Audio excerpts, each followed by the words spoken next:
Hey Fitheads, today we talk with Clif Harski, and he's just a widely educated fitness person, a trainer and trains trainers, a bunch of CrossFit certification, sandbag certification. He's got 3 kettlebell certifications. He was one of the early people at Animal Flow. He helps start Fitwall. We talked to him about all of this. Actually, it was hard to cover all of it, and especially now training people at the pain-free performance specialist certification, so like how to perform and not be hurty. Yeah, which is a really smart thing that I feel like not nearly enough people are talking about. And at the Myself very, included. yeah, and we talked about as the industry as a whole is sort of struggling, like you can't neglect. Um, do you have any nagging injuries? Do you have any like Right. pre-existing conditions, that sort of thing? He also blew my mind on resting and training body splits versus total body, like completely different than what I had assumed up until now. I honestly like had my fitness core shaken in an hour, and it was awesome. Yeah, so smart. He also I would be remiss if I didn't mention that he introduced me to backwards bear crawling up a hill, which is one of my personal favorite and also nightmarish least favorite exercises. Which But I'm obviously going to do right now. yeah, it was like we were saying in the thing, he really takes functional fitness to like a whole nother level. Yeah. And he sort of has the tools to incorporate it into all these. He's like wildly educated and certified in all these different things, and it's like he can use all that stuff in more of a general functional fitness. It was mind boggling for sure. Welcome to Total Fitheads. Serious fitness for not so serious people. Welcome, Cliff. Thanks for joining us. Thank you for having me. We did an intro earlier. Don't worry, that I'm giving the complete background of what you. Actually, I don't know if it's possible to give a complete background. It seems you do a lot of things. It's true. It's quite varied. I started in fitness officially, like making money back in 2009, running my own boot camp in San Diego, while also managing Trader Joe's facilities. And then when Trader Joe's threatened to make me a manager of a store, so not just like a pseudo manager, but like, hey, you're going to wear Hawaiian shirts full time at 28 years old. Nice. And I was like, ooh, no. Too early for me to go down that road. Like, I don't even have a belly. So like when I'm 48, I'll come back. So I quit instead of taking the good paying job and decided to go all in on the fitness thing, which is what I have my degree in, exercise science, and just started accumulating certifications, doing an internship over at Todd Durkin's place. He's a really well-known big player in the fitness industry, and expanding the tools that I had in my toolbox. And from there, I was fortunate enough to get picked up by a company called MovNat. So MovNat, Move Naturally, and it's led by this. Yeah, pretty clever, right? Now, to be fair, the guy that started it, he's French, so like, English. Oh, okay, totally. Yeah. And I traveled for 14 months, pretty much every weekend. I taught 88 workshops to be specific, including living in the woods of West Virginia for 6 weeks, teaching people natural movement out, lifting rocks and shit like that. And since then, I've taught for kettlebell athletics, taught for Animal Flow, taught for Spartan obstacle course racing, taught for a company called FMS just a little bit. And my current position is I'm the director of education for a company called Pain-Free Performance Specialist Certification, but we call it PPSC because the other one's way too hard to say. And then in the middle of all that, I helped run, or I ran the fitness elements and also the business elements for a company called Fitwall, which we did have 7 studios, and then COVID happened, and now we don't. Now there's 2. That's a whole lot of stuff. It's a pretty good amount of stuff. Now it's not as complicated. I teach group fitness and I teach certifications. Okay. Currently, my main thing is I teach other trainers principles of being successful in teaching groups of individuals and private training. And the main focus being, how do we make better exercise selection so that we aren't creating this or perpetuating this environment where people are scared to actually do fitness because they're concerned they're going to be hurt. And that is unfortunately a reality that we face when trying to sell fitness to people, because there's so many knuckleheads out there that are training people that just do silly shit that the reputation fitness has is that you're going to get hurt if you do it. Yeah, I've heard of CrossFit also. But like, not even that. I don't know. I feel like even I'm not doing silly shit, and that I'm just going really hard doing sensible shit, and and so my knee hurts, you know, like that kind of thing where like I can hurt myself even if I'm not like doing something that's an absurd movement, if that makes sense. It makes total sense. I mean, I'll be honest. It was 10 years ago when I was doing hardcore parkour and jumping off of roofs and out of trees and things like this that I tore some meniscus in my left knee. And here I am 10 years later, underslept, performing totally sensible things like weighted deadlifts, but I re-irritated that knee. And somehow, with pristine textbook form, I must say, I irritated that knee. And like you could take my travel schedule, you could take my sleep schedule, and you could say these are the reasons that it happened. But to your point, yeah, even when we do everything correctly, we might find ourselves with an irritation. But that is, I would argue, that's of course the small amount of injuries that happen versus the hey, why is Grandma Betty standing on an inverted Bosu ball trying to squat weight? Like Grandma Betty came stand up off the toilet. What the fuck is happening? Stability. Grandma's got to get those gains. Dude, Grandma's after those gains. She's doing it for the gram, really. Okay, so then it sounds like you focus on longevity too. Like you're not just about getting delts. It's about, staying healthy for the long term. That would be, I would say that'd be the principal focus, with the caveat being like, hey, look, we're not going to get buy-in with people unless they have some of that short-term progress. Mm-hmm. Yeah. You got to taste the sweet gains if you want to keep chasing the gains train. And luckily those two things aren't mutually exclusive by any means. Okay, interesting. A lot of what you do also seems like total body. Although, I mean, what you're doing on Instagram, I've seen some some very isolated things. But in general, it seems like a lot of these certifications aren't focusing on muscle groups so much as like your whole body working, right? Yes, I would say, for what we do, we break up the human first. We're like, look, if from a specificity standpoint, the human body does gross movement patterns. It squats, it bends over or hinges. We step with one leg. We just call it a lunge. We push things away from us. We pull things towards us, and we locomote, right? So we move, run, skip, crawl, etc. And so when we are looking at programming or setting up a fitness routine for somebody, we want to make sure that we are targeting all the fundamental things that humans do. And those are rather large areas. I mean, push, does it mean with two hands? Is it one hand? Is it to the side? Is it above me? Is it in front of me? You could get really lost in the weeds of the nuance of all the details that you try to accomplish. But we take more of a position like, hey, look, as long as you're doing these big buckets and varying the way that you approach these buckets in an intelligent way that's appropriate for the person in front of you, we're going to have a complete system for that person. And we are prioritizing these patterns versus specific exercises. And all that looks like is some schools, it could be a Pilates class, it could be a yoga class, it could be CrossFit, it could be a kettlebell place. They're like, this is the exercise that you have to do. But if that happens to irritate your knee or irritate my knee, and I'm force feeding it down my face, then what kind of decision making is that? Like, there's 1,000 other ways to do that type of movement that might be more specific to the individual.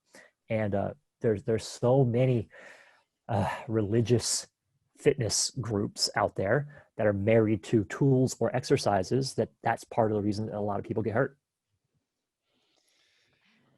I think, do you find that because you've had so many certifications, so many schools or whatever, and as you were saying before, you sort of were a late comer to the fitness industry. Do you find that like not being wedded to something is now like a strength? Oh yeah. So most of my certifications, I'll teach. I say I had the best start to a fitness career that you possibly could have. I wasn't in it. I was a client of various things for 10 years. I would go and do CrossFit for 3 months, see how I felt. Do only yoga by just doing 1 or 2 week free trials for a full 8 weeks. Psychopath. They're like, "Hi, your name is Bliff?" You're like, "Yeah, that's me." You look familiar. I got a twin. His name's Cliff. I have 7 twins. Yeah. That's like little known fact. If you go to Core Power Yoga for your free 2 weeks, if you don't go back in a month, they send you an email, say, come back for another free week. There you go. Of course you did. Yeah, obviously. Their hot power fusion class is great. If you're lucky, they'll play Billy Joel. I like that class. But so you tried all these.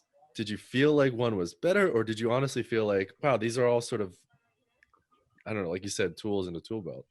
So they're all, I think that second point, they're all tools in a tool belt. And ultimately, and I hate this saying because it's so cliche and it's not a good answer really from like a takeaway, whatever resonates with you, whatever you like to do and that you're going to be consistent is going to be the best thing for you. Really, my more logical brain says everything works, but everything will also stop working at a certain point. And so depending on what your entry point is into fitness, lighter things, less intense things, less focused things can work, but they will eventually stop working and you'll have to move forward if you want to continue to progress. The easiest example for me is when you get new clients and you're like, so do you work out? And they say, yes, I walk. And I'm like, oh, okay, well, look, if walking's exercise to you, then I'm going to need you to go really gentle today because we might actually kill you. If you consider walking exercise, because that's clearly like, that's activity. That's what we have to do just to survive. Yeah, I think in LA people call walking hiking. Yeah. And also you take a Uber to go walk, so. Yes. Okay. What do you, we'll talk about, were you always an athlete? Yes, I grew up, matter of fact, and I don't want to brag too much here, but I won Athlete of the Year in year 2000 at my high school. Whoa. Yeah, I mean, we had like 2,000 people, so pretty good. Why is your plaque not behind you? I don't understand. It's actually at Town Hall. It's a statue. Oh my God. Yeah, bronze. And so I did grow up. I grew up around the world, actually. My dad worked for the government. And so we lived in every 2 or 3 years, moved around Ghana, Spain, Romania, Australia, Virginia, Saudi Arabia, India, Argentina, and then California. So that provided me an opportunity to play cricket, play rugby, play soccer, play basketball, play everything under the sun. I focused, though, in high school on volleyball and basketball, played a little bit of college basketball. And so I've had this athletic background, and the reason I got into everything is I wanted to dunk on people as a 6-foot white guy.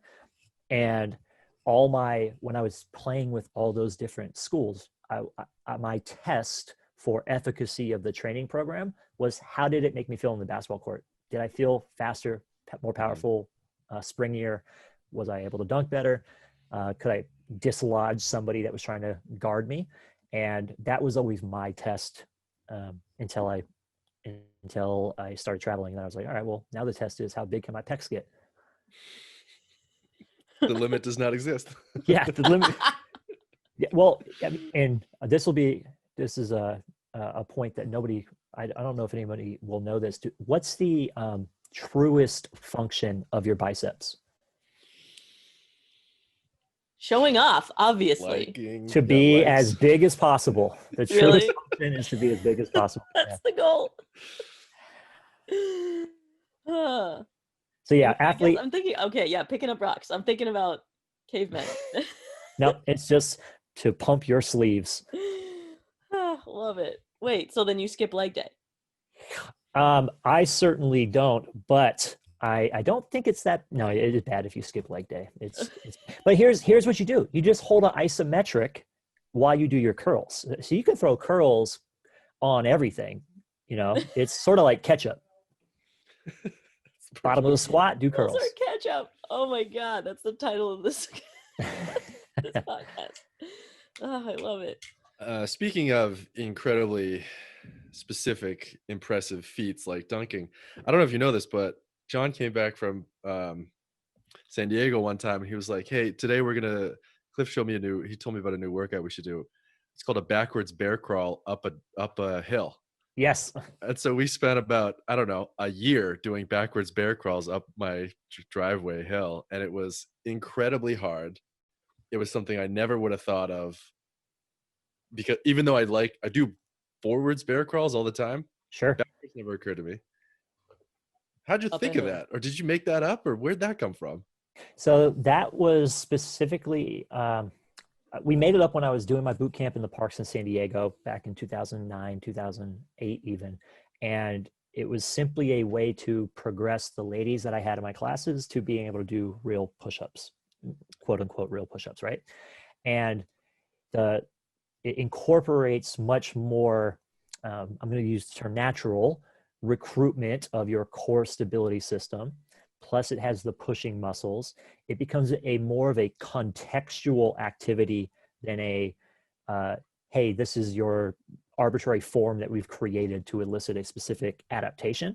And so oftentimes when we contextualize movement, you do this the way that you're supposed to because you're task oriented versus being outcome or feeling the muscles burn. There's nothing wrong with that. It's just, it's lazy coaching. It's easy way to get the things firing the way you want to.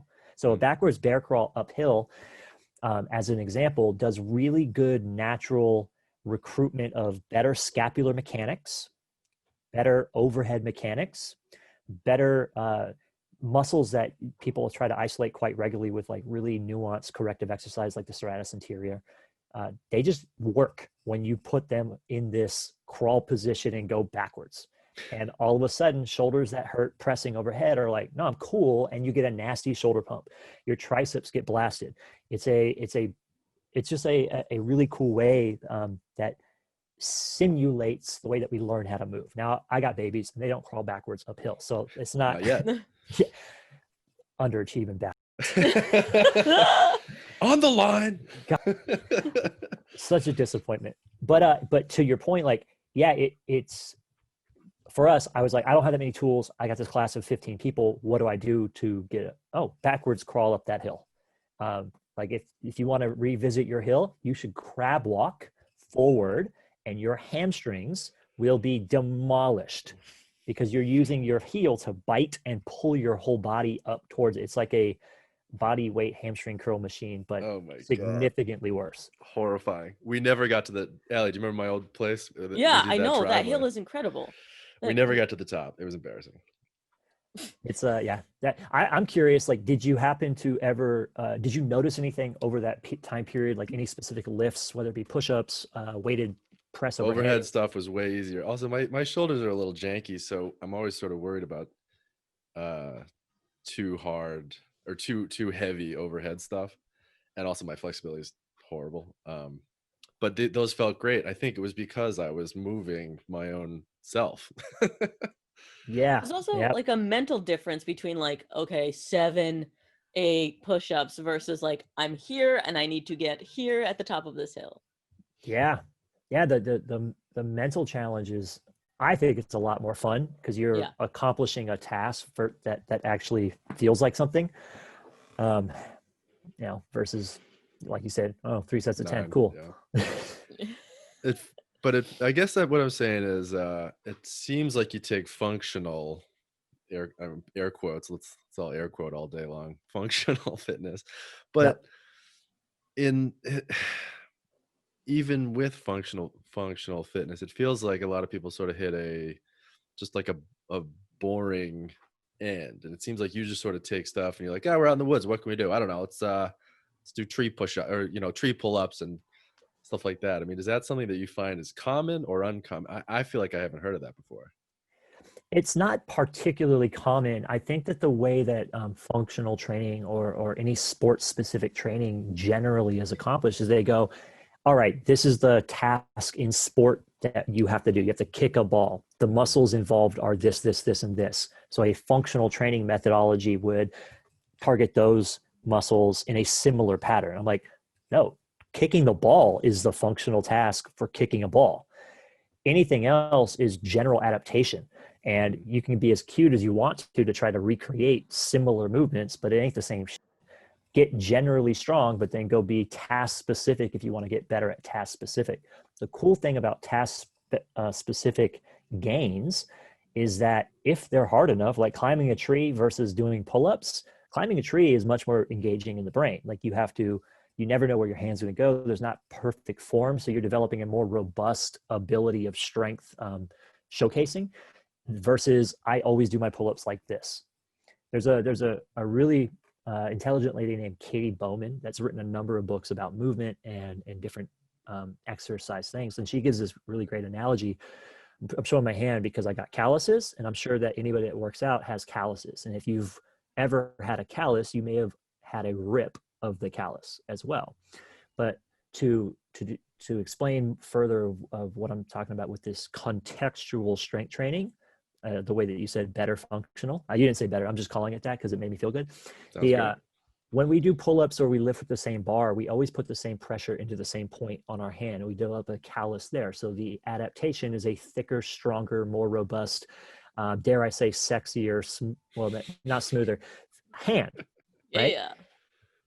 But what happens is if we change where our hand is contacting a bar, or we get a different shaped thing to hold, we might get a rip, but we never rip on the callus.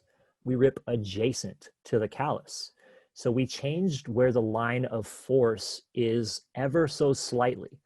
And by relative comparison, that new area, that new line of force is weak compared to what we're accustomed to. And so we rip because we're not, I hate the term balance, but we're not balanced. We're not evenly distributed with where we are robust and capable. And so anytime we can intelligently and carefully change how we're loading similar movements, it's going to be a fantastic way to develop more robustness to the system. Another way to put this is like, hey, yes, it's great to do your push-up with your hands in one position, but we might want to put our hands in a bunch of different positions. Okay, that's one way to do it. Or, hey, climb up this hill backwards. And every freaking push, I'm going to have a different position because I'm adapting to the contextual demands that are placed upon me. And it's not saying that it's better. It's just it's a way to really test your readiness. What is your fitness allowing you to do? If it's allowing you to only do the fitness things, cool. Like you're really good at exercising. But to quote a good philosopher, Kenny Powers, like I'd like to be the best at real sports or that I do in real life, not be the best at just exercising. Yeah, I mean, I even notice a difference where like if I go really wide on my pull-ups, it's like I've never done a pull-up before. And Yeah. that changes like the tiniest bit versus a tree that's all over the place. Yeah. I mean, I'm always looking for efficiency in my workouts though. And so what I like with that very structured take a bodybuilding split is that I know that while my back is resting, I can go destroy other parts of my body. And whenever you're being so functional, it seems like that's not possible. And then and it seems like I have to rest more and that I'm not as effective. I know that's not the case. I would love for you to argue against this. Yeah.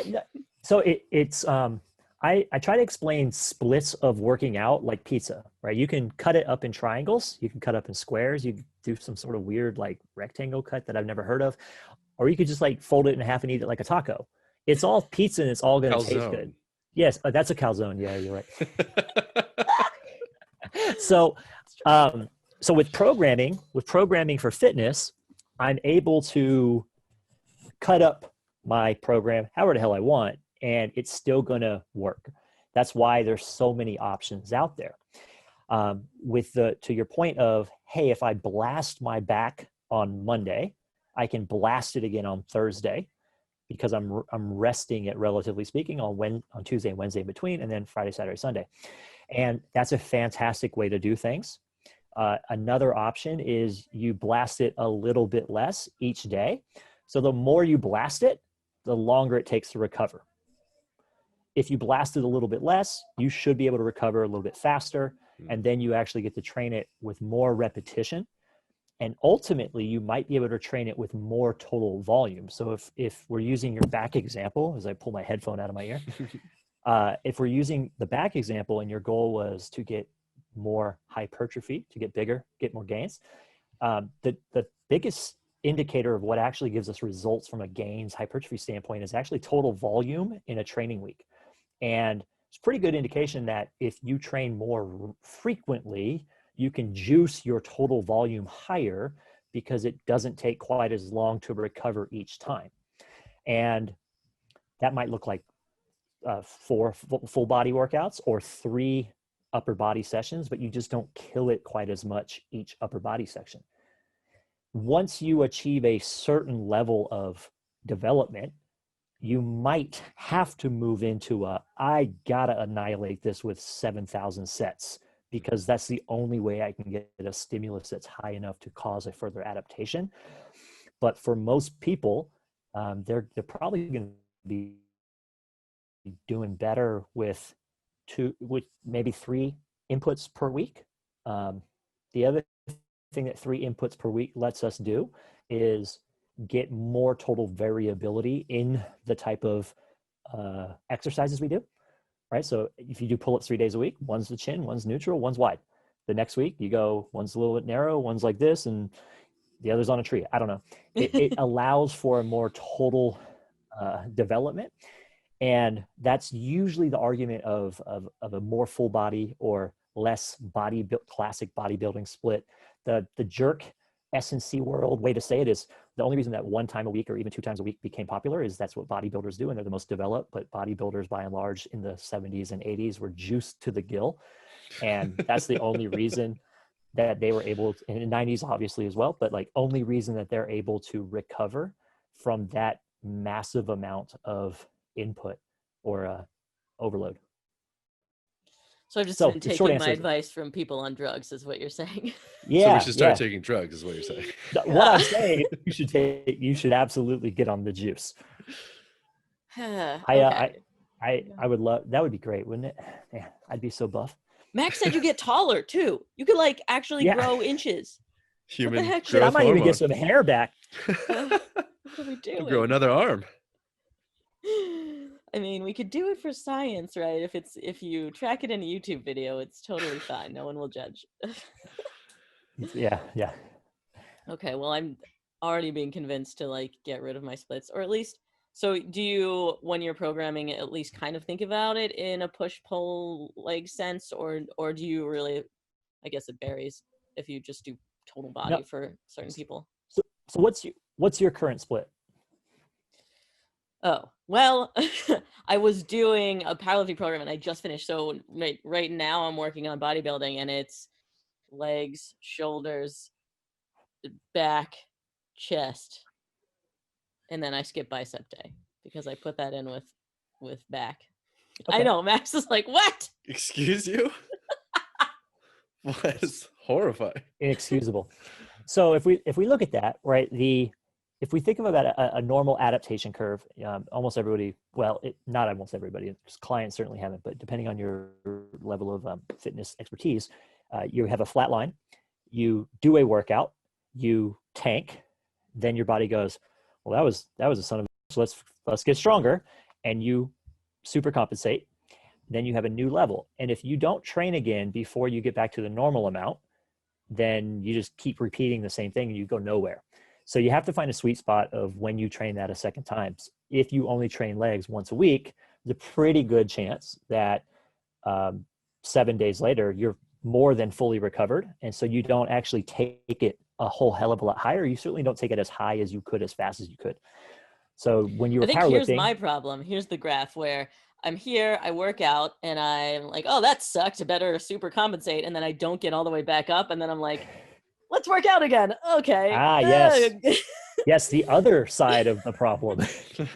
When you keep digging yourself deeper and deeper into a hole. It's only been recently that I'm like, oh, I should sleep and eat correctly or whatever. Yeah.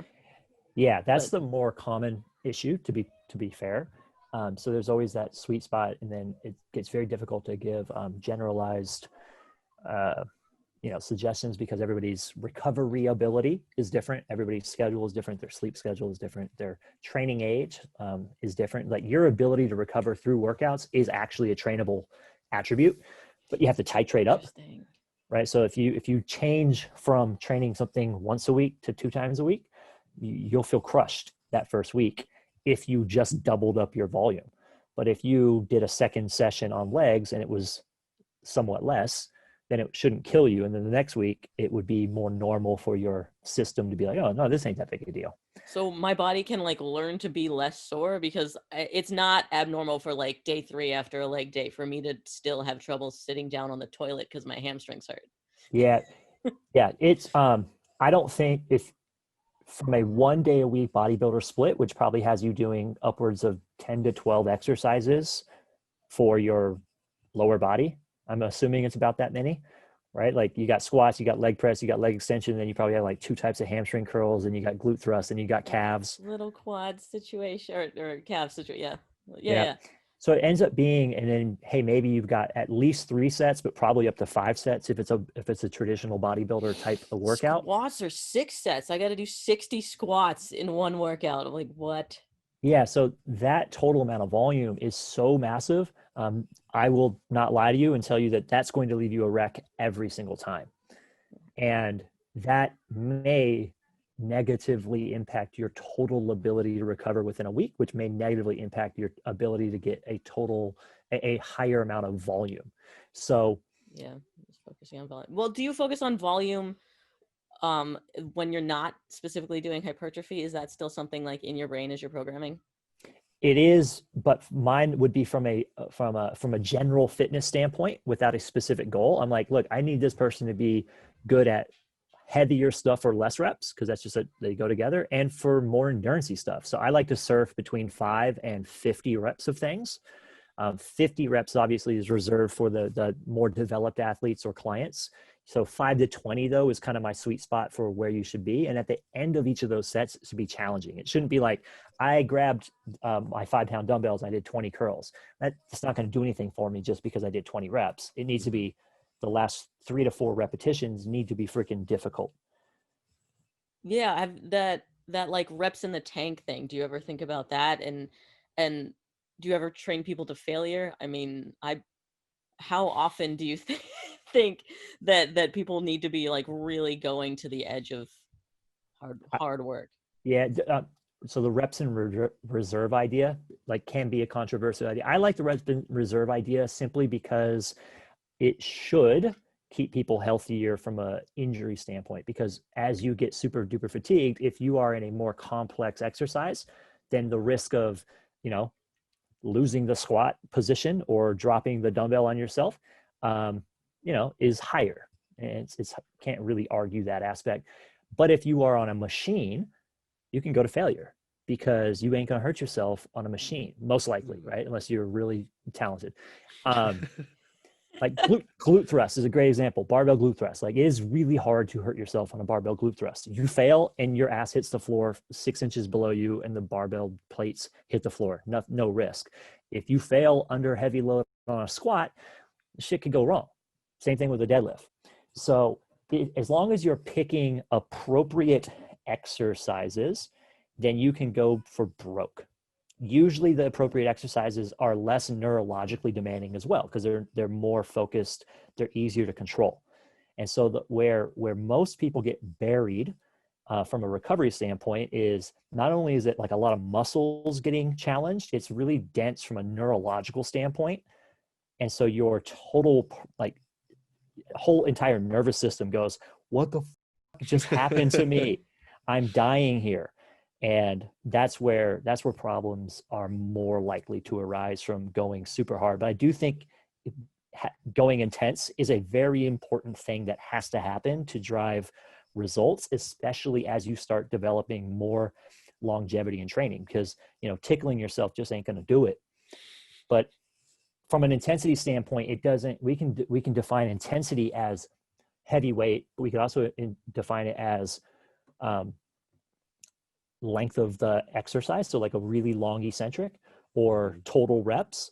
So for instance, I can tell you definitively, if my dumbass decides to chase heavy for longer than 2 months at a time, history tells me that my skeleton is going to break, but my muscles will keep getting stronger. So I Milk, jokingly maybe? say, yeah, like more magnesium and vitamin K to offset the too much vitamin D that I supplemented with for a long time. I don't know. Now I got a red light. Maybe that'll cure me. Mostly I'm just old and a brittle bitch. So I got a really janky chassis, and I got like a Ferrari engine in a Pinto chassis. Too much power for the bones. So I do better chasing intensity from a power output standpoint versus max load, or can I do 100? Like the thing I'm going to be working on shortly here is I got a handful of exercises, and I'm curious to see if I'm able to accomplish 100 reps in a row on each of these exercises. So push-ups being an example. The workout's called rhabdo. Yeah. So, but like I've got a long training age, and I can work my way up into there. Don't try this at home, kids. Yeah, don't start with that. Don't go, I'm going to get 100 today. I'm going to get 50 today, and do that for a week, and then 60, and then 70, then 80, and then hopefully it progresses. It won't ever be that linear, of course, but there's potential that it goes pretty well. Wait, so what are the movements that you're doing hundreds of? Yeah, so the goals would be push-up is a straightforward one. I've done that twice before, so I kind of know what what you have to do. You just have to do a lot of push-ups. And then another one would be, I'm bummed there was a shirt under that, by the way. yeah, I saved that for the very end. It's like I'm peaking. Right? That's smart. Yeah. Yeah. This you might have to charge a subscription fee, or issue refunds. So push-ups, single leg glute thrust with your back on a bench, which is absolutely terrible for your hamstring curls on a physio ball, where your feet are up, and then as you curl in, your ass goes up. Okay. Squats, goblet squats, where I'm holding 60% of my body, 40% of my body weight. So that, for me, that looks like 80 pounds in my hands. Can I do 100 reps in a row? Which sucks. With like a 5-minute rest at the top. Oh my God, so, your shoulders too. Yeah, so we with our pain-free certification, we have a test on squats. We're like, look, in order for you to feel good about loading your skeleton heavier with a barbell, we probably want to get a good idea that you're really strong in the squat pattern from a total body standpoint. And our test, and this is a widowmaker. Is a widowmaker. is can you hold 50% of your weight in a dumbbell and do 25 goblet squats? 25 ain't that bad. But it crushes a lot of people. A lot of people, their core gets tired, their lower back fatigues. And we go, look, muscularly, you're having a hard time in this pattern. Maybe we should shore that shit up first before we put additional weight on your skeleton. And it's a nice way to just shine a light on where do you break down in this pattern first. Once you're strong enough in your legs, core, which includes the back, then you start to get nasty bicep pumps and additional pec isometric work, just holding the freaking goblet. So like my best to date is 76 at 100 pounds. And I was like, okay, I don't think I'm getting to 100 reps like this. So I'm going to take the weight down by 10% and see if I can get to 100. So squats, rows, just TRX, like 45-degree rows, which turns out that's like the freaking hardest one of all of these. And then after that, I don't think... Mine would be 90-degree rows. Yeah, mine is air rows. And I got rhabdo at 80. So just and trap bar deadlift, high handle at 60% body weight, just nonstop, tap and go, tap and go, tap and go. Okay. Wow. Jeez, that's ridiculous. Now I kind of want to do it. It's pretty fun. It's a fun might not be the right word, but it's there's some swings in there and some other things, but it gets, to bring it back to intensity, that's chasing intensity, but it's because they're lightweight, because they're relatively simple, it will be very, very strenuous from a muscular standpoint, but it should not be particularly strenuous from a joint or connective tissue standpoint.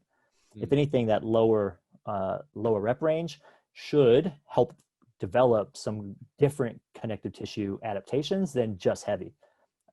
So going all the way back to programming and what kind of rep range I like, volume I like to give my clients. That's another reason for manipulating your tempos, your loading, your repetition range, is all of those different things make different adaptations in the system. And I'm greedy. I want all the adaptations. And when it's a general fitness person, I need to have them develop them all. I don't need them to be specialized in any one of those things. If they have goals of running a race or doing a powerlifting meet or bodybuilding, then you start to skew how you program to push in that direction.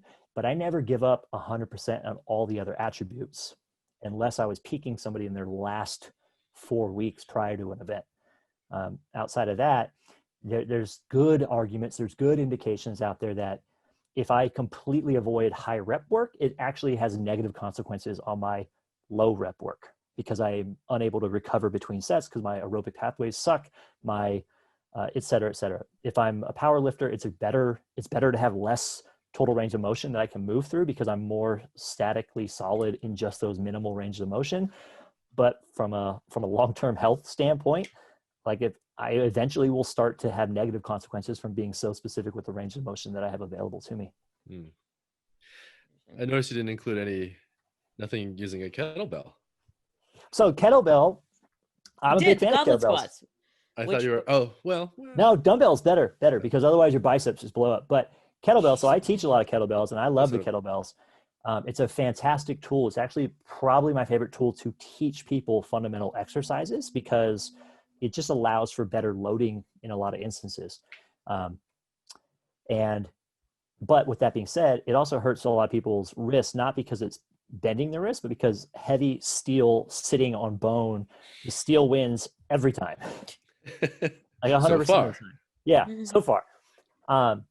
And you know, to be honest, I don't give a shit what tool people do. You can do a mace bell. You can put water in a ball, shake it around. I don't really care.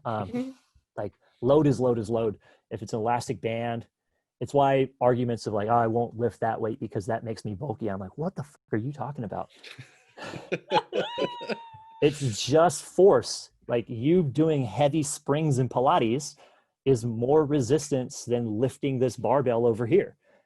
So why would we, that's not a shot at anybody. It's just, Oh, we say it all the time. Honestly, I feel like my life goal is to get women to stop worrying about being bulky. Yeah. Also, my life goal is to be bulky and I can't do it. Like I'm actively trying to be bulky and it's not even working. No one's going to do it by accident. 100%. Like, that's really cocky of you to say. Oh, you thought about getting too swole. Got it. Minimizing every effort I've had for 20 years. I think that's why most, especially male trainers, sound like they get irritated by answering this question repeatedly, is because they almost get insulted. Like, I've been trying so hard. You ain't going to do it if I can't do it. And I'm like, bro, you just don't have the genetics for it. Sorry to tell you. Yeah. But maybe that one chick does, and like you make her do one curl and then. I mean, the struggle of and this is way outside my scope, of course, but the psychology behind what constitutes too buff for what lady especially. Don't worry, guys, you can't get that cough through the internet. Oh, thank God. Yeah. I put a mask on my microphone, so that's fine. Oh, yeah, me too. What each individual constitutes as being bulky varies so drastically. My first company was Bootycamp. So, that was all kettlebells and it was all women. Like, as you could imagine, something called Bootycamp in 2008 and 2009 didn't attract a ton of dudes. Lots of pink kettlebells. A lot of kettlebells and a lot of ass smacking in the classes. So not by me. It was a foam roller. Right. But I could get done. I can remember one distinct class at the kettlebell studio in Pacific Beach, 1 block from the ocean. And I got done, and there was 4 girls out of the 8 in the class came up and said they wanted the other girl's ass. And they were talking about, like, it would be like Allie saying that you wanted Max's ass, and then separately Max comes over and be like, I want Allie's ass. And my brain So everybody melted. was. I was like, they all want each other's ass, and nobody's happy with their own ass. This is a losing battle. I'll never win. And so I was just like, look, this was, I don't know, like, lift the weight. But No, lift the weight. yeah, it's pretty frustrating sometimes. Do you do like I guess that would be asking people's goals when you first start working with them. Yeah, so I think that it's, I mean, obviously it should be imperative. I did a little consulting at the end of last year and the beginning of this year with different studios, and I was going to dozens of studios to see what their intake process was. Do they screen for injuries, ouchies, boo-boos? Do they ask me come after at all? Do they have any process? And the short answer was like, almost nobody has any process. That was one thing that we did way different. And it's comical to think about how little that happens in the industry. It's scary from a safety standpoint, because I could go in with a huge injury and look like I might lift, and they don't ask me anything, and then I could just get hurt. And it was kind of scary, and that's why now we're so, I guess, passionate with the idea that we need to educate our industry on pain-free training, not just blasting people, because we're scaring the shit out of people away from fitness by doing things like not asking if you have a specific goal or injuries or history that I need to be aware of. And it sounds crazy that that's the case, but that's the case. So many of these studios are fighting to remain in business, that they want to remove every barrier of you trying the class and signing up. That includes like saying things like, do you have an injury? Which it's stupid, it's crazy, and it's bad. It looks bad on the industry. So to the what is your goal question, the only way that individuals are going to get their individual goal addressed is by seeing a personal trainer or semi-private where they have an individual program, right? Like, one of the big fallacies out there, or lies out there, it's not a fallacy, it's just a specific lie, is if you, like, I've done this, I've gone to a Pilates studio, I'm like, hey, I'm looking to gain muscle. And they looked at me straight in the face and said, yes, you will gain muscle. And I could absolutely gain muscle in Pilates. Like, if I had enough tension and time under tension, it could work. But all the marketing that they had was don't gain bulk, right? So they just say whatever. And then at the end of the day, the program is set for everybody. And so those variables of loading, volume, et cetera, based on to target specific goals, never changes. They just do random shit. So, at Fitwall, I kind of owned it. I was like, look, our goal is this. We want to add lean muscle, so it's going to have a bodybuilding bias from a rep range standpoint.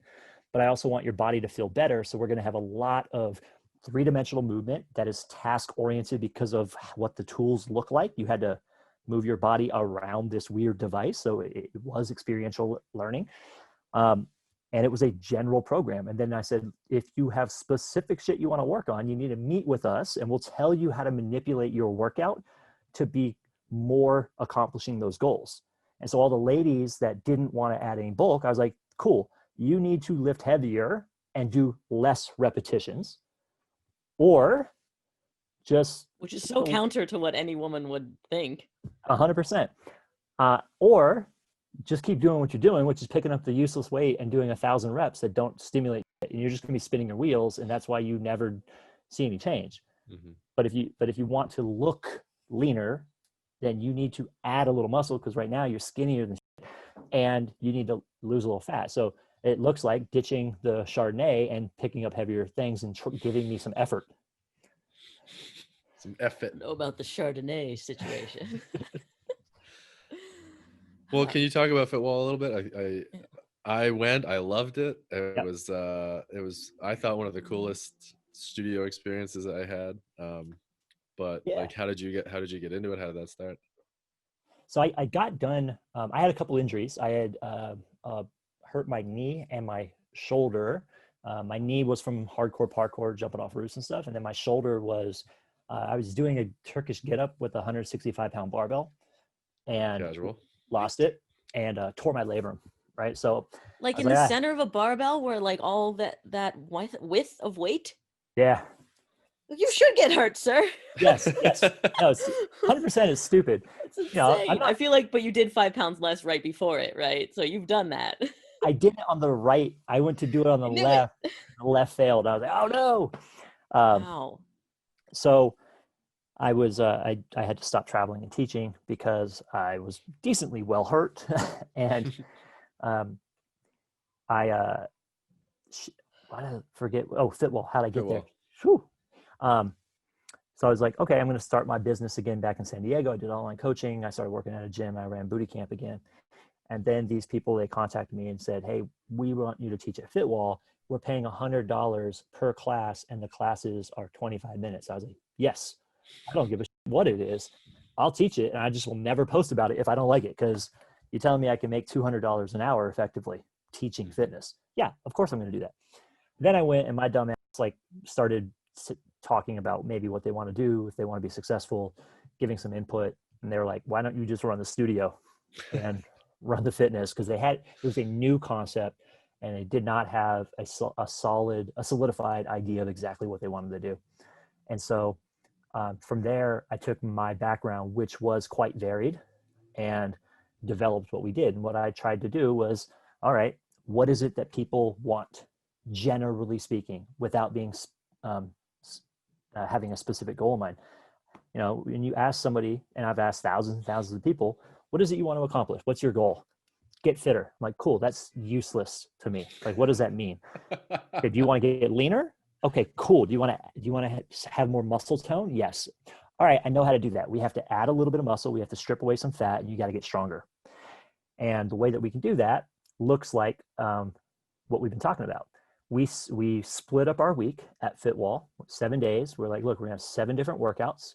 At the beginning of the week, we're going to have a strengthier program. So heavier weight, less repetitions, focus on heavier type movements, manage tempo a little bit more. In the middle of the week, we're going to run more of a high intensity interval training class. So vacillating back and forth between fast, hard efforts, rest, then functional training or strength training. Then Friday, Saturday, we'll run more of a cardio feel. So longer sets with less total rest to develop more aerobic base and endurance based strength. And then on Sunday, it's mobility. And we ran the same 7 workouts for 3 weeks in a row. So that way, if you came every Monday, you do the same workout 3 times in a row. Most people don't pay attention. They didn't even know they were doing the same workout, to be honest. But they would, the second time they did it, they would accidentally be better at it. They would accidentally, right? Like, it's just familiarization. They would accidentally pick up 5 more pounds because they're like, oh, it's easy. I'm like, pick up heavier pounds. Then solved.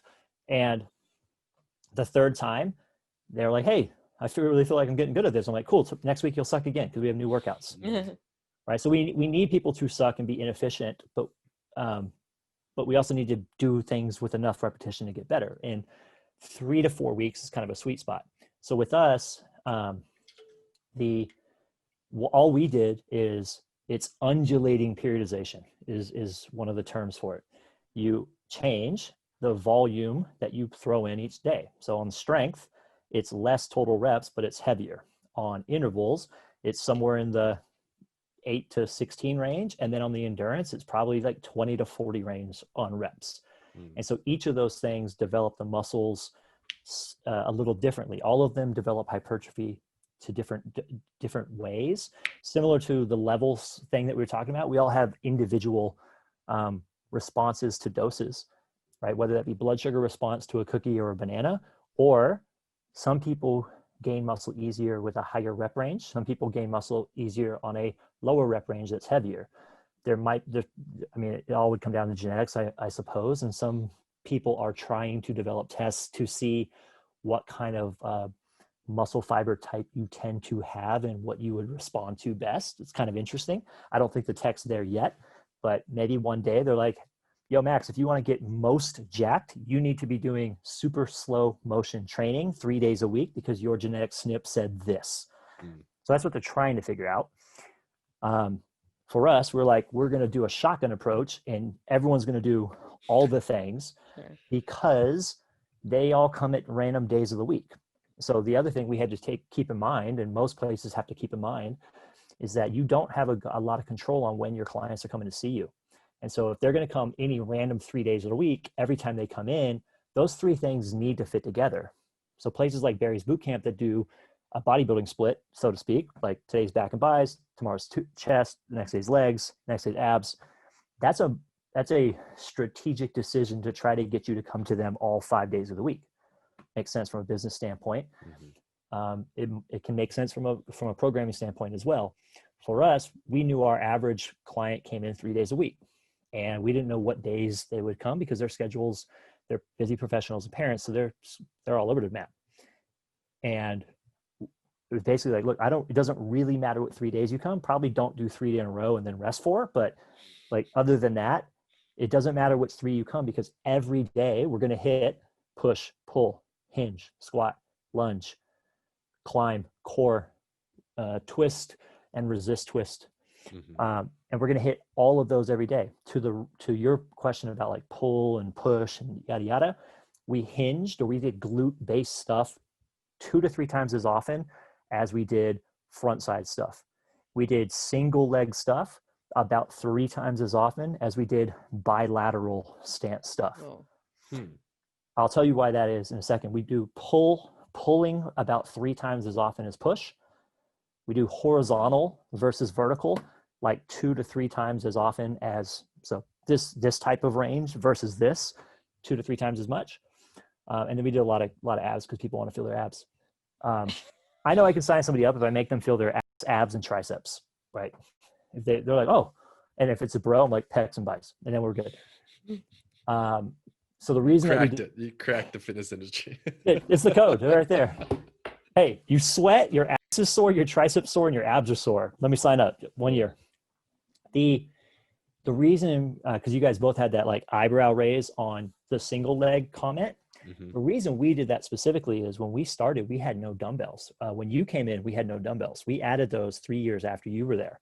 When you came in, everything we had was body weight bands and the Fitwall. And the Fitwall was just body weight. TRX, just body weight. So to achieve a Ali, the wall, it was like a literal wall with like it was like a ladder style, but it was so you could grab certain places, you could grab here, and each person gets their own wall. Everyone gets their own wall. Okay. Yeah, so awesome. Everybody had. It's kind of funny now looking at COVID because so many gyms are having to recreate themselves where they all have one station and they have all their own tools. We were doing that for 7 years, and so in addition to the fit wall in your space on the floor, you had a variety of tools. So we eventually added dumbbells. We added these things called flex discs, which are awesome. It's a platform with wheels. So it's like slider boards, but you can attach bands to them so they become resisted like a Pilates board, but 360 degrees. I said we added dumbbells. We added... You're saying the bilateral or the one-legged. Yes. So when we started, we didn't have those dumbbells. And so to achieve sufficient overload on the lower body, you would max out on 2-legged stuff pretty quickly, right? Like, how are you going to have somebody, you're just going to do 1 million squats and then people's knees are going to... So by changing to where we were going with single leg biased options, then it allowed us to get better overload. It also minimized the amount of stress on the knees. So when you're doing squats, and I know I just, a couple minutes ago said I'm going to do 100 in a row, but I've got a lot of experience. When you're relatively new or inexperienced to fitness, going from doing 2 squats a day, if you're lucky and you have like normal bowel movements, to 3 times 10, 3 days a week, is like a 90,000% increase in the number of times that you're deep knee bending. And that's happening to people with weak ass legs. And so if everything's a combination of muscles versus structure, if your muscles aren't strong enough to do their fair share, the structure will bear more of the load. And so most people, when they enter a new fitness program, they don't ramp up at all. And it's hard when you're a fitness business to do that, because you have to take care of all your normies that are certainly working out. And then you're like, oh, but if you're new, like stop halfway through, and then they feel like a loser. So they don't do that. Then they do the normal amount, and then they can't walk for 17 days, and then they don't come back. So it's very difficult to manage. But I can look and say, hey, if I'm bilateral squatting every day and getting more than 30 reps per day, most new people's knees are going to be within 3 weeks. And so we tend to go with the single leg. It just doesn't seem to put people's knees off quite as much, because it allows for a little bit more freedom, like the backwards bear crawls that you were talking about with your shoulder, right? Like I'm guessing that a barbell overhead press for you hurts, right? Mm-hmm. But when you go single arm, it's probably better because there's more freedom of movement, and you're able to self-organize your stuff, your sack of meat, and let your sack of meat move with whatever limitations you have that fits you better. You can't do that when we're doing bilateral. You have to move based on the shape of the equipment. Mm-hmm. And that's a problem for a lot of people. So because we didn't have overload to sufficiently load them with bilateral, we didn't, and because bilateral stuff tends to put people's knees, backs, and things off more regularly than single leg, we went with a lot of single leg. Side effect is it's better for your mobility, it's better for your functionality, and it sucks for DOMs. Yeah. Well, we're talking about like you have to deal with the newbies and then the normies, but you also like hopefully getting to the point where you're dealing with like people that are advanced, that they've been working with you so long that they're like getting pretty darn good, right? Or are you not thinking about that in like a group programming setting?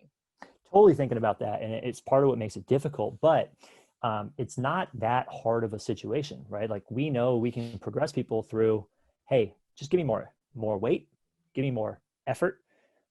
In fact, like as you get stronger, as you get better at fitness, one of the things that you tend to be able to do is also give more effort in shorter amount of time, creating a bigger disturbance.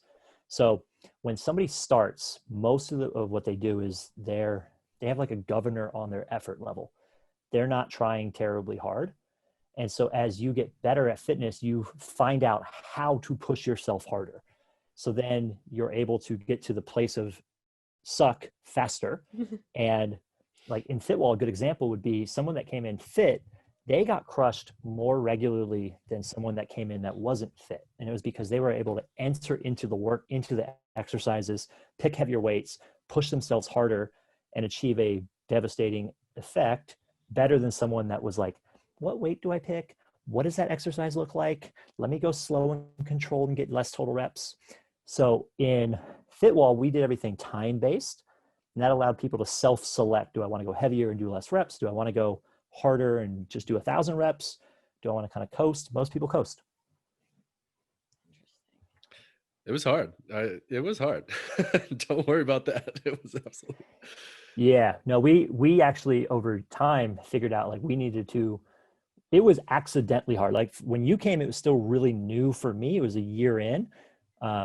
And one of the things that we learned was that when you're hanging onto the wall, it was significantly more total body neurologically taxing than a normal type of workout. And for a lot of people, because every workout was full body, it was just like you couple that with gripping hard and it just wiped you. And so we had to continually scale down how hard it was, or make it a little bit easier over time. Mm-hmm. Just messing with people's central nervous system too. Oh, yeah. Interesting. You posted something on Twitter or Instagram that I was kind of hinting at whenever we're talking about like beginner to normie to advanced, and you talked about how you have to like up your variety and volume, but then the more advanced you get, the less variety and volume. Like, please help me understand. Yeah, so that's a fun graph for me. So what it looks like, it's a inverse U, right? And at the bottom left, when you're new and you don't know how to do anything, it's probably a good idea to do less total stuff for less total volume until you adapt and get better. And as you adapt and get better, your skill set, your recovery ability, and your general strength capacity improves. So that allows you to do more total variety, because now you have a better base. It allows you to do more total work because you developed a better base. Then at the peak of that you is what I call your general person. I want you to be able to do all the different things. And so now we're looking at, I don't have any specific goals. I want to be fit. I'd like to be lean. I'd like to be able to like maybe go run a mile and not die. I'd like to be able to carry all my groceries in one trip, like this type of thing. And that looks throw like my kid around. I need to throw my kid and make mom very nervous as frequently as possible. I need to be able to join my wife when she does ninja training, go on a hike. I got to be able to do all these things. I want to be a useful neighbor. Someone's like, hey, yo, bro, you want to help me move? I'm like, yeah, I got the whole couch. Watch out. Hey, yo, bro, can you spot me? Yeah. I need to not kill someone in the gym if I have to spot them and they're overshooting. So the peak of that to me is where that's what CrossFit set out to do. I got to be able to do broad domain modal types of all the things. I want to be able to do all the shit. And once you go, okay, but now I want to compete in a 5K. Now you need to start spending more of your total available time specifically working towards that 5K or powerlifting meet or basketball skills, because we only have so much total time either allotted in our schedule or that we can recover from each week. And so if I have a specific goal, a higher percentage of what I'm doing needs to be focused on that specific goal. So that brings down our total amount of stuff that we're going to do. And in a lot of instances, also the volume, though that one is not always the case, of course. So that's more like when you get advanced and then want to specialize in something. But are you saying that you could technically stay that like normal person that just wants to do a variety and a large volume and Yep. not ever specialize? That's where I think most people live. That's where I've lived with mine, just plug it in my computer. That's where I've lived for a long time. Like, let me be able to do all the different things. And every so often, I might spend 2 to 3 months and nudge my training one direction to accomplish a more specific goal. So this summer, when I had my state-sponsored holiday from closing the Fitwalls and enjoying the new baby being born. I was like, did you get a car? What? It's a different market. It's the black market. And I was like, all right, cool. I haven't had the ability, the time to dedicate to a more strength specific, get heavy type of training program. And God, the chair keeps turning.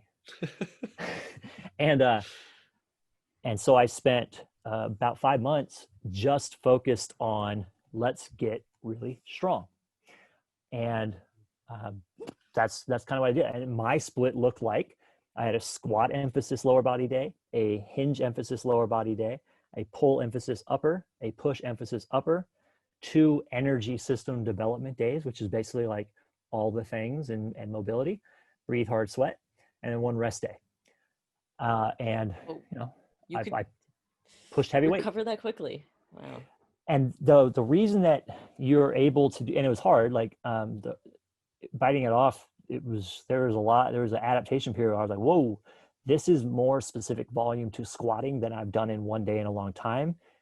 And I would need, and the way it was organized, it was like lower, light lower, upper, light upper, lower upper, off. So it allows. So you would do lower 2 days in a row? Yeah.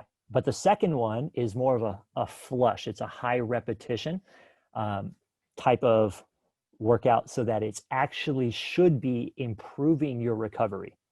You get more blood flow to the tissue. You get stretching because you're exploring fuller ranges of motion.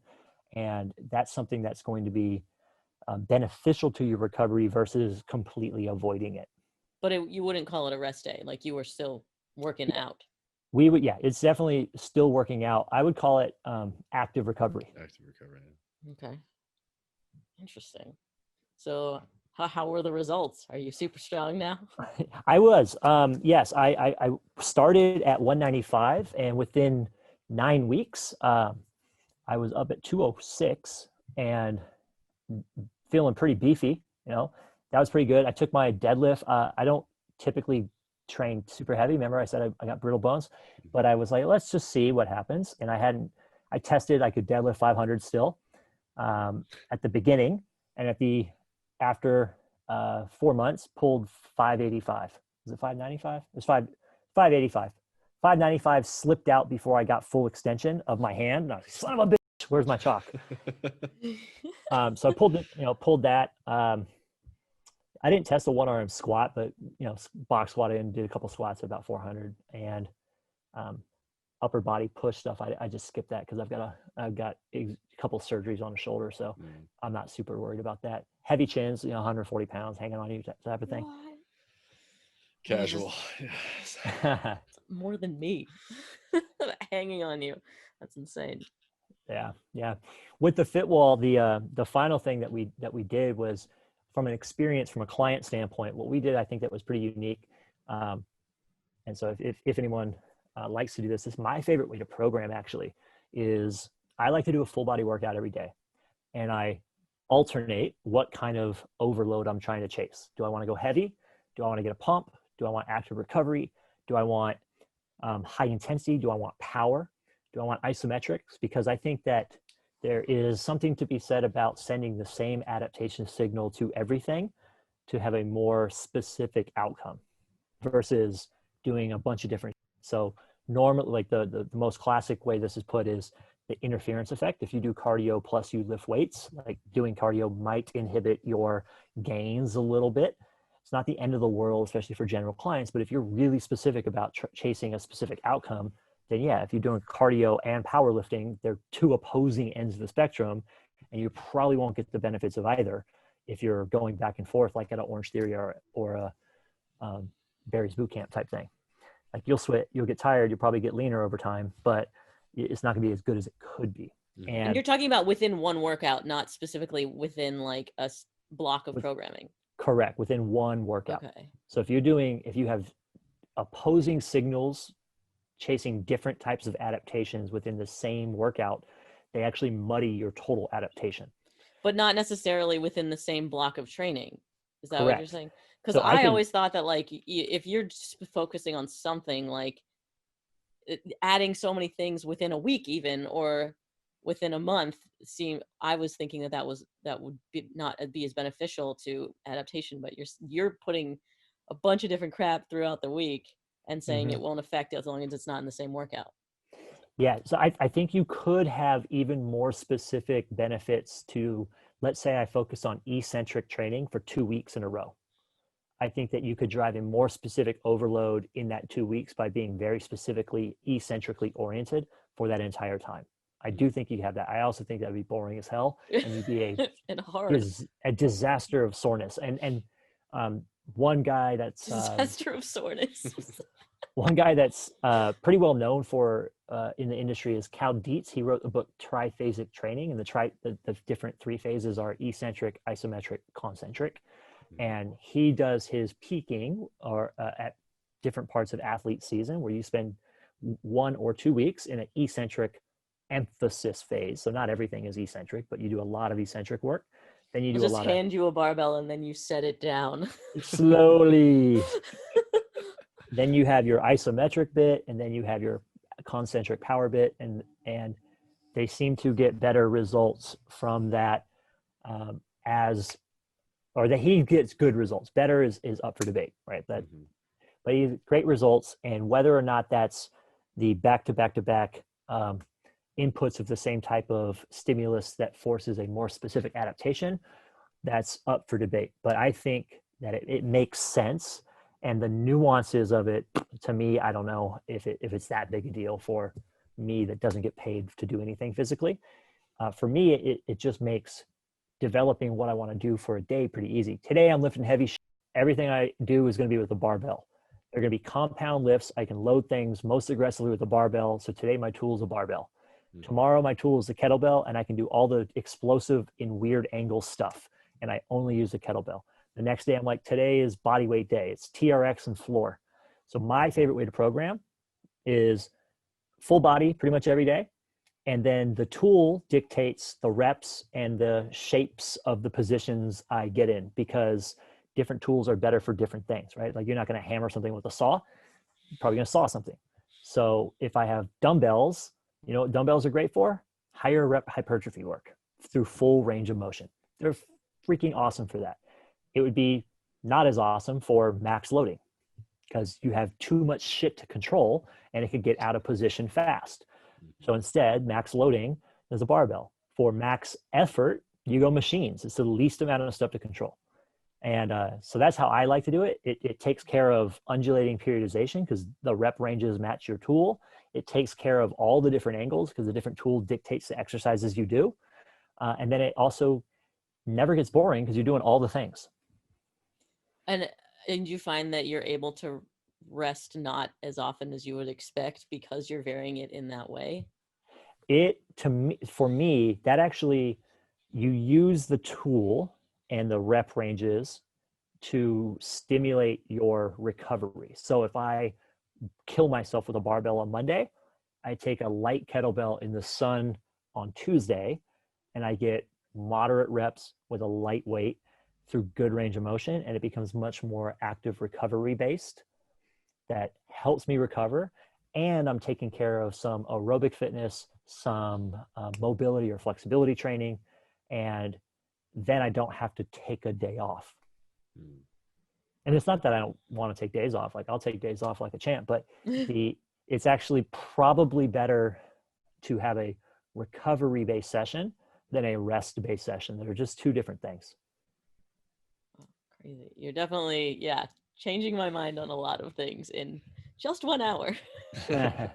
Like, so for you, the easiest thing I think that you could do, right? If you have legs on Monday and you just are doing legs only on Mondays, if you added a Thursday secondary leg day that was simply a pump, like, hey, I'm going to walk on the treadmill uphill. I'm going to do banded leg curls, banded leg extensions, banded squats. The band makes it much more of a concentric that's going to stimulate quite a bit of like blood flow to the area. And you don't have to go crazy. Like just get enough to where you go, oh, I got a sick pump. Now my quads look great. And then you're done. I think that would actually improve your success over time versus just working lower body on Monday. And the way that you would implement that is if legs is Monday, then Thursday is upper body something. Just do it as a superset. It's not going to take away from your recovery in between sets of your upper body stuff because it's so light. Yeah, no, that makes total sense. Cool. Damn. It gets like so much more. You realize how much you don't know once you start learning more. Like there's so much that can go into being more efficient. Fascinating.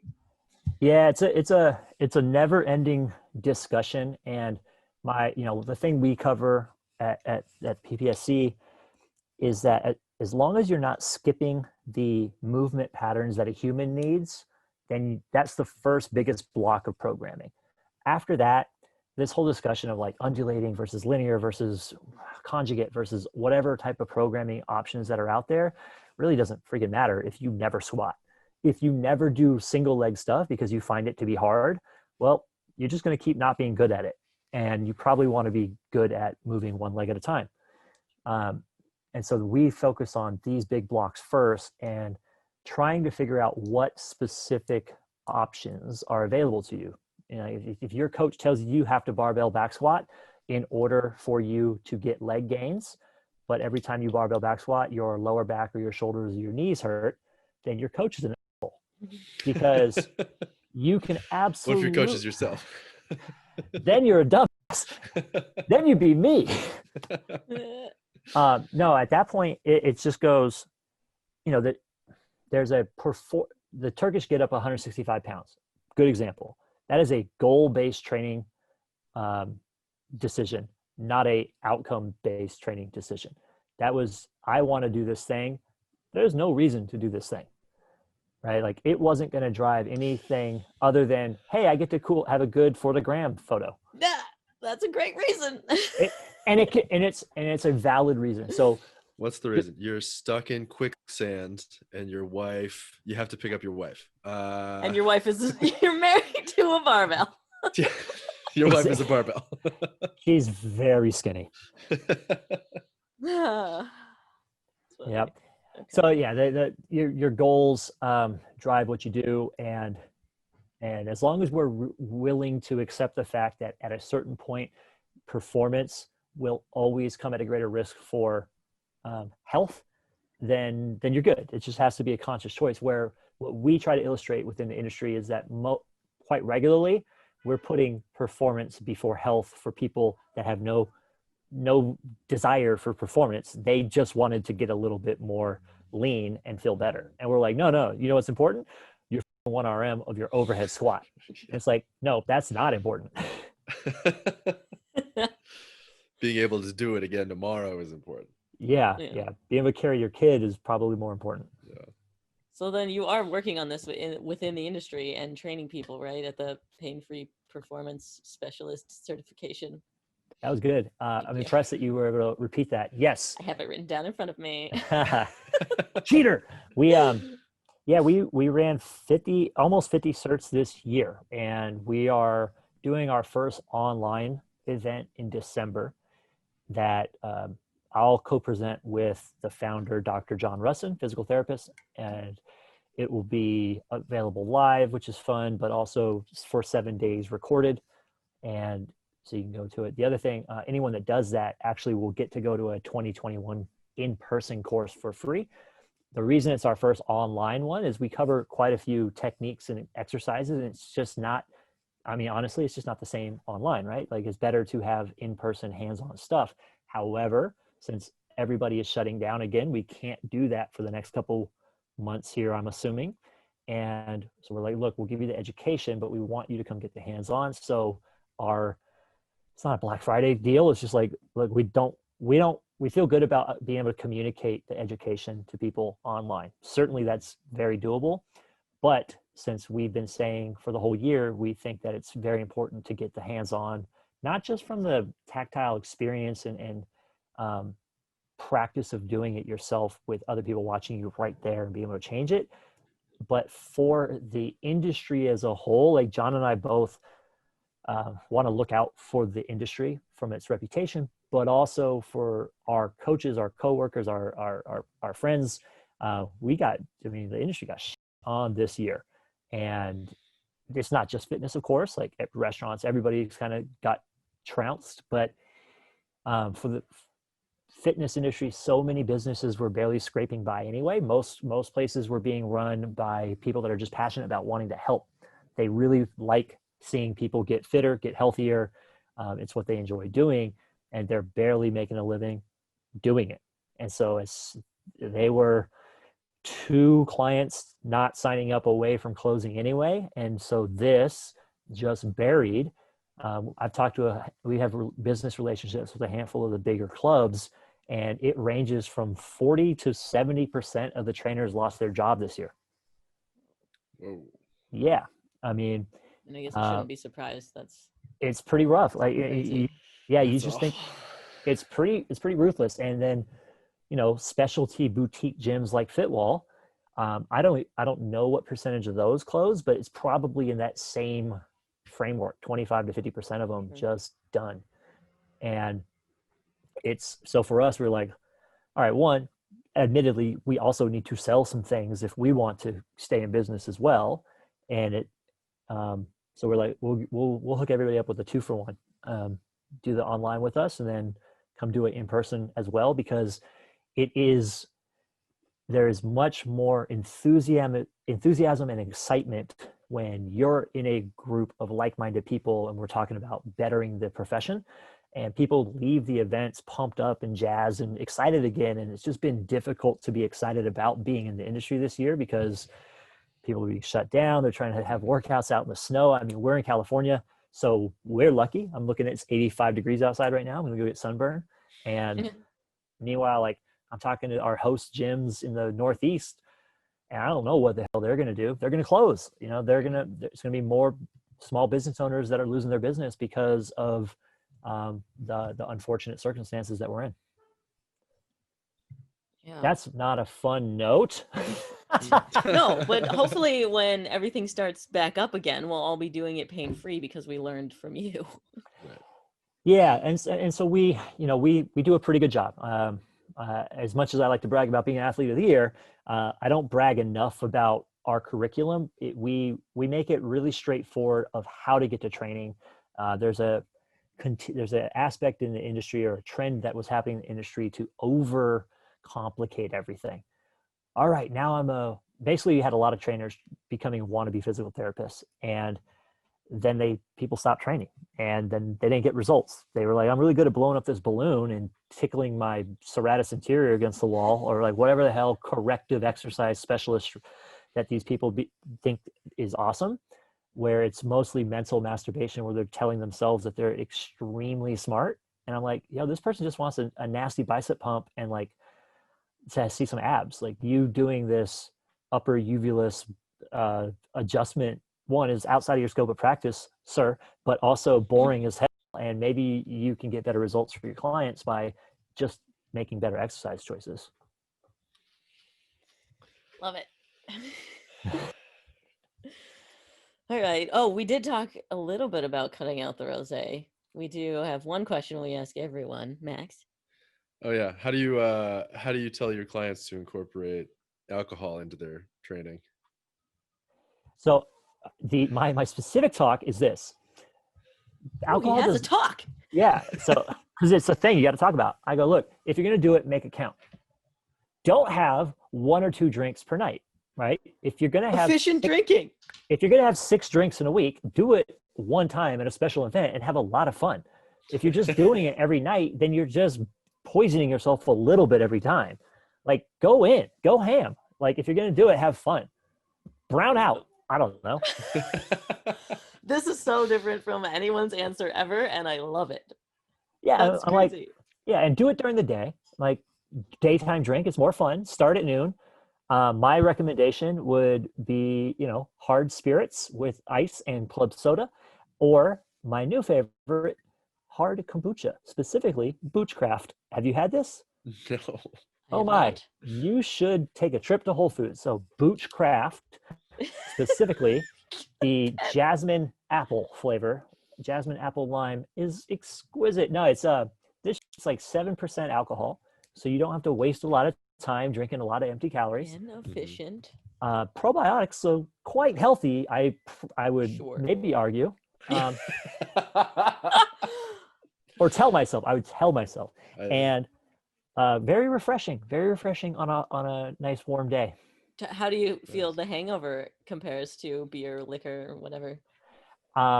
So I don't really drink beer. Last time I have a decent gluten issue, and the last couple times I had gluten beer, my hangover was just ungodly. Yeah. I don't drink much these days. For the last decade, I really haven't drank a whole hell of a lot, except for Bootycraft, and I'll have like, the 32-ounce bottle of 7% on a day like at 12 or 1 when I'm just not going to do anything else is a magical level of I'm just edges off. This is my Saturday. I'm having a nice time with some friends around the pool, whatever. No real hangover to speak of that I've experienced with the Bootycraft. So versus beer, it's awesome. Versus wine, it's awesome. And versus a night out at the bar in my 20s with 17 types of liquor, definitely better than that. Pacific Beach. PB. Oh my gosh. PB, I think I have actually a bronze statue there as well. I got racking up all these statues. Yeah. It seems you approach drinking the same way that you approach working out, just being efficient and focus. Focus. Yeah. Guys, have a little precision with your drinking. You can't just go around drinking whatever. Love it. Okay, so where can the Fitheads find you online and your coaching? So my at Get PPSC, that's Instagram. We're active on Instagram. We're not particularly active on Facebook. We have private Facebook groups for our clients and whatnot, but nobody Facebook business anymore. because of the lack of utility there. So at GetPPSC on Instagram, getppsc.com is our website with all our events listed, including that virtual online one. And then my personal Instagram is at Clifton Harski, just my name. It says that I am a mocker of my wife. That's what I do mostly on there. And sometimes I fitness. So it's basically like my kids doing stuff that I find entertaining, me making fun of my wife, and then occasional fitness stuff. That one graph, everybody go find that because I thought it was fascinating. Yeah. And now I got to go look for your Turkish getup on the one side. If you Google Clifton Harski Turkish getup, there's, I don't know, 20, 30 videos of me lifting random people up. It was like a thing for a number of years there. Oh, what a cool thing to have. That's a cool thing. That's a pretty cool thing. Yeah. It was funny. It was I want a to good be time. the other person that's in the statue that you're lifting up doing a Turkish getup. Yes. Oh, I should show you this. This was the wedding invite that we sent out. To all the fitheads just listening on Apple Podcasts, come find this on YouTube. Oh, wow. That's epic. So, yeah, that was the patriotic Turkish She's getup. putting in work, too. That's hard to be a kettlebell as a Yeah. human. Yeah, they got to hold tight. But then that was wifey, and then our cake topper at our wedding, her mom made a figurine of her being Turkish get up by me on top of the cake, which was so cute. indicative. Cool. Yeah, it's adorbs. All right, well, thanks for talking with us. Yeah, thanks for having me. That was fun. Yeah, it was awesome. And thank you to the fitheads. And if you've made it this far on the podcast, then clearly you want to go rate and review and talk about how awesome we and Clif are. So please hit us up on Apple Podcasts. Welcome to Total Fitheads. Serious fitness for not so serious people.